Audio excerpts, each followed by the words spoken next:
January 3 ay nag-spray tayo ng Garab na herbicide dito sa ating kakalamansian.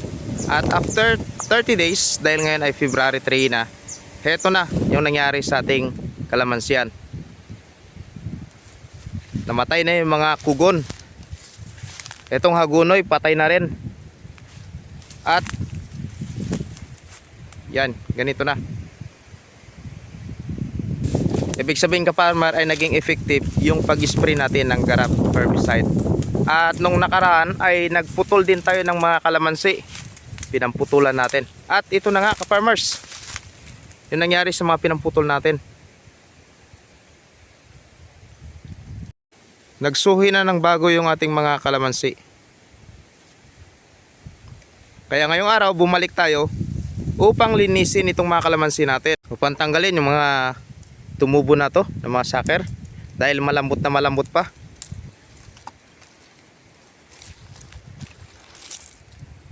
At upang linisin na rin yung mga sanga pang mas magandang tingnan.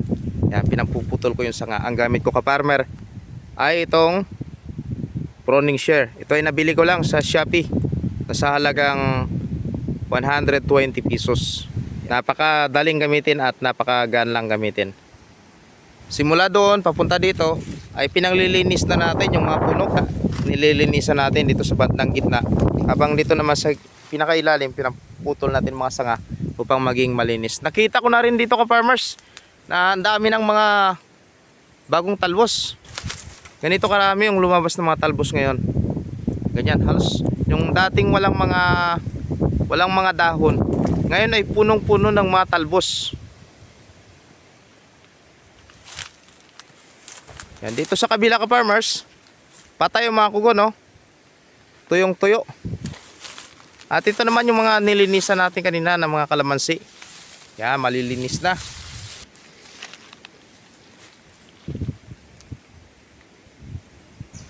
Kung ikukumpara nakaraan, ngayon ay mas maganda nang tingnan yung ating kalamansi bukod sa napatay na natin. Yung mga sukal ay napruning na natin ng maayos yung mga puno ng kalamansi. Malilinis na sila at nagsisimula na silang makarecover. Sa mga susunod na buwan siguro mga ka-farmers ay magiging mas malago na to. At sigurado pwede natin tong pabungahin. Sa video na to ipakita ko naman sa inyo kung paano nga natin gagamitin ito o paano nga ba ako magpupruning. Dito nagpaiwan pa ako ng isang puno na ipapakita ko sa inyo paano yung paglilinis. Halimbawa ito yung puno na to. Yan. Pansin niyo puro talbos, no? Ngayon, ang unang gagawin ko ay tatanggalin ko muna ito. Yung kanyang mga bagong usbong. Napakalambot pa, ka-farmers. Sa loob pala ng isang buwan na nagputol tayo nitong mga sanga niya, pinakadabis pa lang tanggalin. Isang buwan pa lang. Pag sumubra na siguro dito, mas matigas na. Yan, natanggal na natin yan. Ang next step na gagawin natin ay puputulin natin kung may mga sanga na may sira, patay o iba pa tulad nito. Yan. Patay yung kanyang sanga, so puputulin natin siya. Yan. At pangalawa, ang tatanggalin naman natin ay yung may mga sucker, yung may mga tinik. Dito rin pala ka-farmers, kanina ang lahat ng mga sanga na mapapansin ko na matataas na ay pinangpuputol ko upang yung concentration nila na tumaba ay yung nasa baba. Yan, lahat ay yan tumaba at walang tataas, hindi tayo mahirapan. Titingnan natin sa mga susunod na mga buwan ay kung ano pa yung mangyayari dito sa ating kalamansi. Mapapabunga ba natin to? Mababawi ba natin yung gastos natin dito? Yung effort natin sa pagpapabunga dito? Tingnan natin yan. Ibang iba na siya ngayon kumpara sa nakaraang upload natin na napakasukal, napakapangit niya pa, wala pang dahon. Ngayon ay nagbago na, malinis na yung kanyang mga paikot dahil namatay na yung mga damo at nagsuhi na siya ng panibago. Yan, tapos ngayon ay pruning na naman tayo, pinangtanggal naman natin lahat ng mga hindi kailangan, pinamputol kagad natin yung mga sucker na tumutubo pa lang. Sa pinamputulan natin nakaraan, aabangan na naman natin ito kung anong mangyayari dito. Una ay naging effective yung paggamit natin ng Garab herbicide. Napakaliit lang ng amount na ilagay natin sa isang spray can. Pwede mo pa na mapapanood ay pwede mong panoorin pagkatapos ng video na to. At kung may available sa inyo na Garab herbicide dyan. Kasi sa online wala akong nakita na ganito eh. Hindi mo siya mabili sa online. At pangalawa, ay gusto ko ipakita sa inyo after 30 days kung ano nga ba yung naging result ng Garab herbicide. Dito sa damo, napansin ko yung mga kugon, kaya niyang patayin.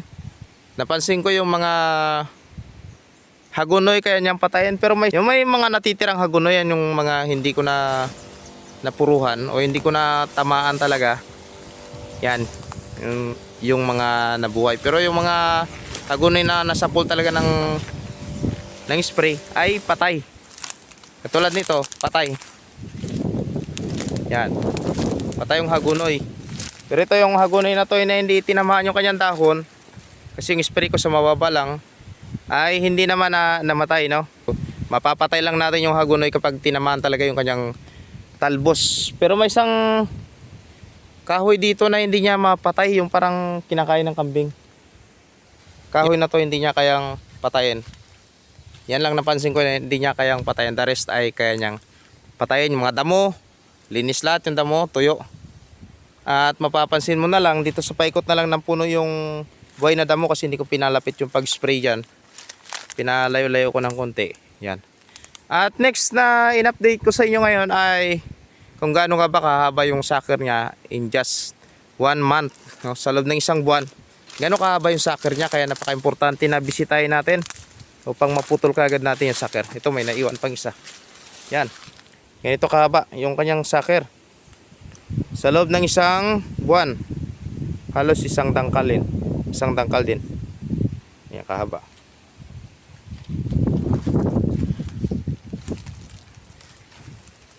Yan, at mayroon tayong dala kanina na abono, yung Moriat of Potash plus yung Urea. Pero hindi na natin natapon, hindi na natin naabono kasi mainit yung panahon at masasayang lang yung abono. Ilalagay na lang natin sa susunod. Maraming salamat ka-farmers sa inyong patuloy na panonood. Please do subscribe para ma-update pa kita sa mga susunod na video na gagawin ko dito sa ating kalamansi. Ganon din ka-farmers, kung may likas sa gulay, may likas sa palay, ay pwede mong bisitahin yung mga playlist na meron tayo dyan sa ating mga videos. Maraming salamat. At kung gusto mong bumili nitong nabili ko na to, ay ilalagay ko dyan sa mga tag products na pwede nyong i-order online. Pwede kayong pumili ng kahit anong kulay at iba pa. Ganon din, pwede rin kayong pumili ng mga herbicide online at pwede nyong i-order at gamitin sa inyong mga kalamansian. Maraming salamat mga ka-farmers sa inyong panonood. At yan lang yung gusto kong i-share sa inyo. Happy farming po sa ating lahat. Paalam!